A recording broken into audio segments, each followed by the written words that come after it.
She stood tied to a weathered fence post behind the saloon, arms raised like a rusted scarecrow, barefoot, mud caking her ankles. Her tattered muslin dress clung like wet paper, wrists blistered from coarse rope biting with every flinch. She was 12, maybe younger, thin as a rail, quieter than the wind. No one knew her name. No one asked. The crowd around her laughed, spat, gambled. Most weren't there for her. They came for cards, the women upstairs, the whiskey. But a child tied up in plain view of the town's only saloon drew eyes. Some got curious, some angry, others worse. One man leaned against a broken hitching post, chewing jerky, squinting through dust. "Gambler's kid," he muttered. "Owes every man in town. Using her to pay what he can't cover at the table." No one was surprised. Then the wind shifted, and through the trail dust came a rider, tall in the saddle, worn hat, frayed coat, eyes steady.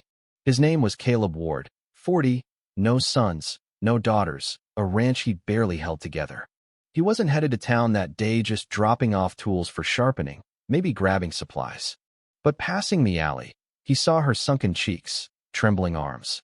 His horse stopped before he pulled the reins. He sat there, jaw tight, reins slack, listening. A voice cut through. $12 for the girl. 1 week's labor or permanent, your pick. She's small, don't eat much. The girl didn't look up.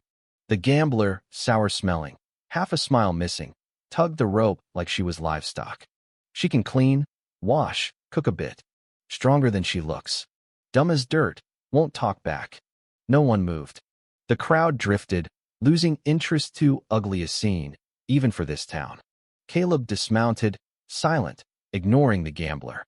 He pulled a cloth bundle from his coat. Coins clinked inside. The gambler's eyes narrowed. 15, Caleb said, nodding once. For the week. Permanent, Caleb replied. I ain't buying her. Just settling your debt. The gambler chuckled. Same difference. He tossed the rope into the dirt. Caleb knelt, cut her free with his pocket knife. She staggered. He caught her not rough, not tender. She glanced up, startled, then away, eyes hollow, long past expecting kindness. They rode out under a graying sky. She rode the mule alone, reins tied to his horse, clinging to the saddle horn, knuckles white, face turned from the dust trailing like ghosts. Caleb's ranch sat 10 miles west, nestled between rocky bluffs, framed by bare cottonwoods. The barn was half collapsed, the roof leaking, chickens wandering, a fence post leaning. She took it in silently. Inside the small house, beans bubbled on the stove, a wool blanket on a cot by the fireplace. He pointed. Yours. She froze. You hungry? She nodded. He set a dented tin bowl of beans on the table. She stared at the spoon like it was foreign. You don't gotta eat it fast, he said softly. She ate slowly, flinching at the warmth, like she'd forgotten what hot food tasted like. Thank you, she whispered, voice like it came from under floorboards. He didn't ask questions, just lit a lamp, checked the fire, and said, I don't lock doors. You're safe. She nodded but didn't move. At midnight, a floorboard creaked. Caleb sat up, hand on his rifle. She stood there, eyes glassy. Don't lock me in the barn, she whispered. He lowered the gun. I won't. I've been locked before, I figured. Silence. She curled back on the cot, didn't sleep. Neither did he. Morning brought frost on the window, a blood-orange sun. Caleb poured water into the kettle, hands trembling slightly, not from cold. She lay on the cot, eyes on the ceiling. He didn't know her story, didn't need to. All he knew was her first request wasn't food, or a Namite was not to be locked away. That was enough for now. She rose with the sun, no bell, no shout, just instinct honed by punishment. Caleb was outside, splitting kindling. She stood at the porch, unsure. He jerked his chin toward the coop. Chickens need feeding. Corn's in the sack. She went, barefoot, toes in frosted grass. By the time he stacked the wood, she'd returned, hands red, straw on her skirt, no complaints. At breakfast, he set warm bread and honey on her plate. She hesitated. All of it. Of course, he said. What it's there for. She tore a piece, paused. Should I save some? There'll be more later. She ate slowly, watching him like the bread might vanish. She swept the floor 3 times, scrubbed the stove until it shone, folded her blanket twice. Caleb tried to stop her, but her eyes braced for a blow that never came. She don't know what to do with warm bread, he muttered. They settled into a routine, not comfort, just rhythm. She followed him on fence checks, kept pace, gritted her teeth when she skinned her knee. Ain't ashamed to hurt, he said, handing her a cloth. She nodded, silent.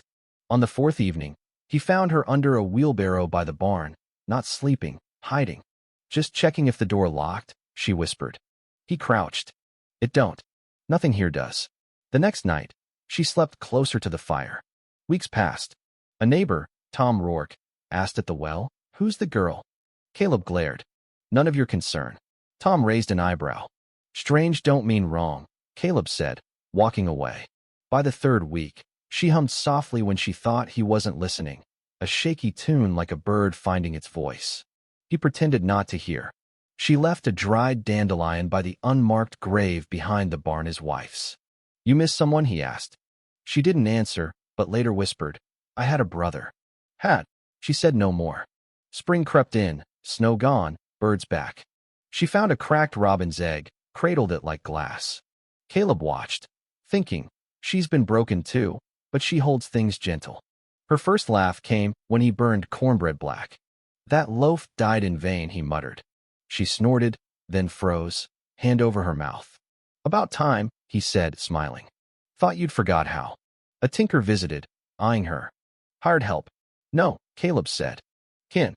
Caleb sent her inside. "You don't ask about her again." "That night," she asked, "will you sell me back?" Caleb blinked. "Men buy girls, then sell them. That's how it works." "That ain't what happened," he said. "I saw someone drowning, and maybe I was too. I pulled you out. And you pulled me too." She didn't ask again. On the 12th night, she handed him a folded paper. "My name. You told me. Not the real one."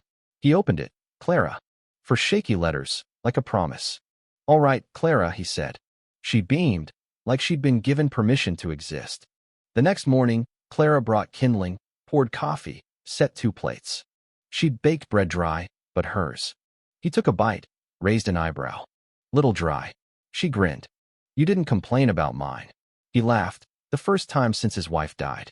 The wind carried birdsong. The fire burned steady. For the first time in years, Caleb didn't eat alone, not in his belly, not in his bones. Trouble came with a mean wind. Birds went quiet, the air tightened. Caleb was chopping wood when the dog growled. 3 riders approached, slow, deliberate. Clara was inside, washing beans. The men dismounted. A preacher, collar stiff, eyes cold. A deputy, badge crooked. And a man with the gambler's smirk, Silas Vane, the gambler's brother. "Morning," Caleb said evenly. The preacher, Reverend Cole, stepped forward. "Mr. Ward, I'm Reverend Cole. This is Deputy Norris and Mr. Silas Vane." Caleb nodded. "What brings you?" Silas spat. "My brother sold you something he had no right to." Caleb didn't blink. "He sold me a lie." Girl was chained to a post. "I paid to cut her free." Norris cleared his throat. "That coin didn't absolve anything. She's property, settled through wager. There's paperwork."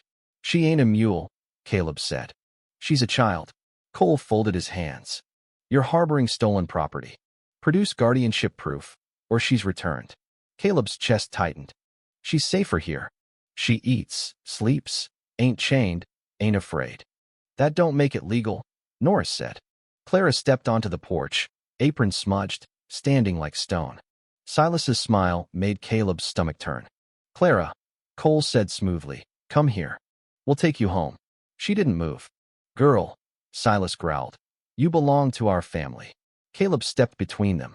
"She ain't going." Norris's hand twitched near his hip. "You want this official, Ward?" Caleb glanced at Clara, her eyes hard now. "You got 7 days," Caleb said. "Papers or nothing." Cole's jaw tightened. The Lord frowns on stubbornness. Caleb didn't answer. The men rode off, but the tension stayed. "They'll come back, won't they?" Clara asked. "Yes." "Then we got 7 days." She walked inside, adding it to her list between hens and sweeping. Caleb wired a lawyer in Junction Bluff, but law moved slow. On the 4th day, he taught Clara the rifle's weight not to shoot, to feel unhelpless. On the 5th, they rebuilt the fence, her hands blistered. On the 6th, she slept outside. "So I'll know what to do if I have to run again." Caleb lay beside her under the stars, silent. The seventh morning was windless. A wagon creaked up, driven by a woman, sun-darkened, leaning on a cane. When she saw Clara, she dropped it. "Mama," Clara whispered. The woman, no older than 30 but worn like 60, fell to her knees, clutching Clara. "I thought you was dead," she cried. "They sold me," Clara said softly. "I know," her mother choked. "They lied." Caleb stepped back. The woman stood. "I got a shack near Cotton Bend. It's ours. I came to bring her home." Clara turned to Caleb. "This is my mama." He nodded. "I figured."